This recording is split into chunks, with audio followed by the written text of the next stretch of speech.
A very, very quick one. Government team of mine, government Igbo state team of mine, I will honor. Manahemete hupo fuma, anye bukashia. I'm telling you.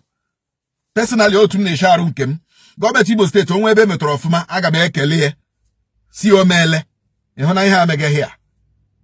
Ihona ihe amege here, we here no ne team uye kambe. Na say, government of Imo state, why are you people keeping quiet? And then with dens of criminals, dens of thieves. Ebe mbaba ndoshi. Ihuneba akuriha.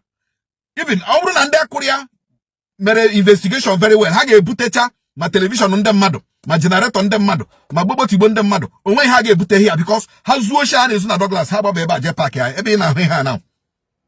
Eba akuriha na, eba nda usa na no. Haba beba je park ya. I'm telling you. Hazuo shahana dine zuwe na shop on them mado na bali. Haba beba. Ichwa banga na. Eba akurana. Ichwa banga na elala. Ichwa baba here now. You are gone. So I want to commend the government of Imo State and also the SA on implementation. In searching as one area. I want to commend you people. Unubaliga na ke.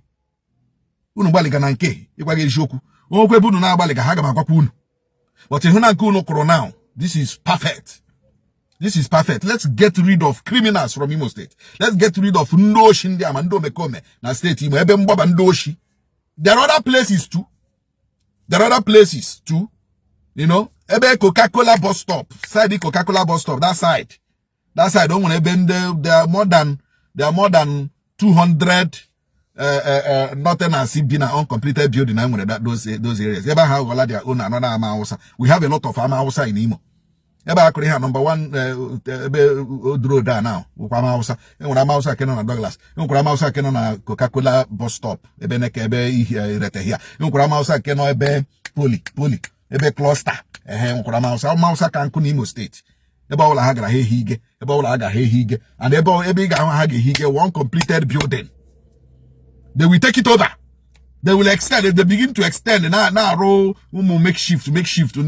Acrobata hanaga. They cannot go and rent a house. Or go the half room. They cannot rent ordinary half room. Mba. Or abia hanebe busara uncompleted building. How would you ever? They will occupy till I come. So I want to comment the government of Imo State. Please, other places but we are not saying we should sack them or no. But when you Imo State, you respect our law. We have a law here guarding us. You come to our state, you respect our law. You live with us peacefully. We are very hospitable people. So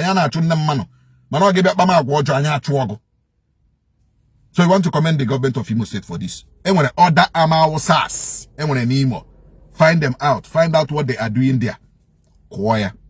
Thank you very much.